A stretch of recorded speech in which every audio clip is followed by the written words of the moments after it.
Very good. And thank you on to our three organizations. Merci encore. Je vais remercier les autres organisations pour votre appui, votre collaboration avec le WBAF et vos efforts pour avancer la mission de notre organisation et notre OG tout ensemble. So merci encore. There we go. Unfortunately, my Arabic is not as strong as my French coming from Canada. However, I hope that's okay. Thank you very much.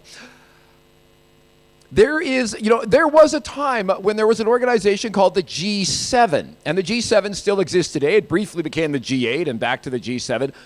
But after some time, it was recognized the G7 was not broad enough to truly represent a global view. Their interests were too narrow, their interests were too specific, and something bigger and better was needed.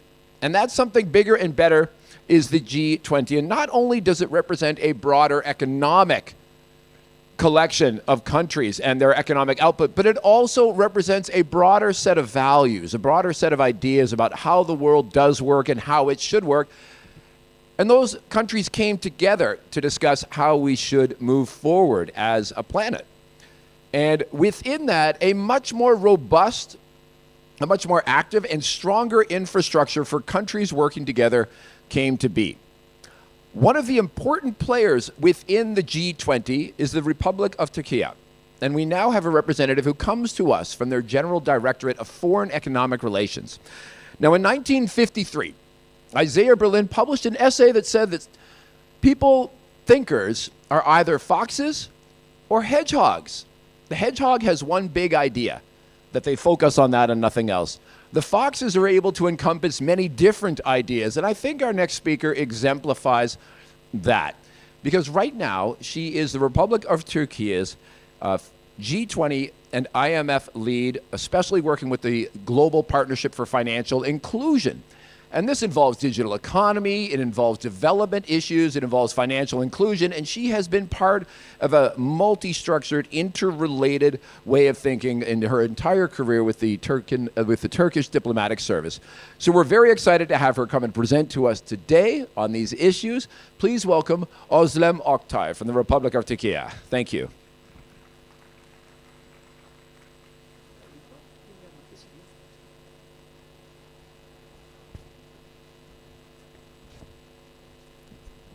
Thank you very much for these kind words. Your Excellencies, distinguished guests, it's a great honor and privilege to attend the World Business Angels Investment Forum 2024. As we convene under the patronage of His Royal Highness Prince Salman bin Hamad Al Khalifa, the Crown Prince and the Prime Minister of Kingdom of Bahrain, I would like to express our deep appreciation for His Royal Highness's invaluable support in advancing financial inclusion in Bahrain and throughout the region. As the Global Partnership for Financial Inclusion, the GPFI lead, at the G20 and IMF Department, Ministry of Treasury and Finance of the Republic of Turkey, and co-chair of the WBAF Financial Inclusion Conference, I would also like to extend my sincere gratitude to His Excellency Sheikh Salman bin Khalifa Al Khalifa, Minister of Finance and National Economy of the Kingdom of Bahrain, for his unwavering commitment to enhancing both financial and digital inclusion. I also would like to thank the Executive Chairman, Mr. Baybars Altuntaş, for all the great leadership and support. We firmly believe that WBAF 2024 will mark a significant milestone in the pursuit of a more inclusive economy, not only for Bahrain, but for the broader region. Distinguished guests, financial inclusion is increasingly recognized as a critical driver of inclusive growth and economic development.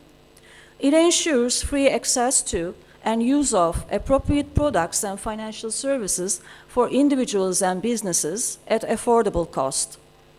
By including vulnerable and underserved groups, financial inclusion can mitigate poverty and reduce income inequality.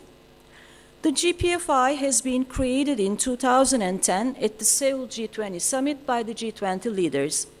It's an inclusive platform for all G20 countries, interested non-G20 countries, and relevant stakeholders. The GPFI is committed to advancing financial inclusion globally by increasing the quality of access to, as well as the use of sustainable formal financial services. Thereby, it expands opportunities for underserved and excluded individuals and enterprises and helps achieving sustainable development goals. Over the past 10 years, remarkable progress has been made in advancing financial inclusion. Access and usage have evolved consistently due to financial inclusion policies around the world, recently accelerated by technological innovation. And it is also important to mention the impact of COVID-19 on digital financial inclusion. According to the World Bank's Global Findex 2021 database, account ownership increased by 25 percentage points from 51% in 2011 to 76% in 2021. The use of financial services has also become more widespread. By 2021, 62% of adults worldwide made or received digital payment, 28% saved, and 27% borrowed from a formal financial services provider. However, much work remains to be done to achieve universal financial inclusion, as 1.5 billion adults in low and middle income countries still remain financially excluded. These individuals are referred to as last mile population segments. Despite their vital role for employment, job creation, innovation, productivity, and growth, micro, small, and medium-sized enterprises continue to have difficulties in accessing finance. The credit gap for emerging market and developing economies was estimated at $5.7 trillion in 2019, with the gap for women-owned and led MSMEs representing 34% of this amount. In light of these challenges, this year the GPFI focused on financing for MSMEs, last mile access, and quality inclusion for individuals and MSMEs through digital infrastructure, and the financial well-being as an outcome of the financial inclusion. Today, this platform brings together key stakeholders to explore innovative strategies, share best practices, and enhance partnerships. Collaboration between governments, the private sector, and international organizations is crucial in achieving financial inclusion goals. Thus, in this critical domain, WBAF's affiliation with the GPFI is invaluable.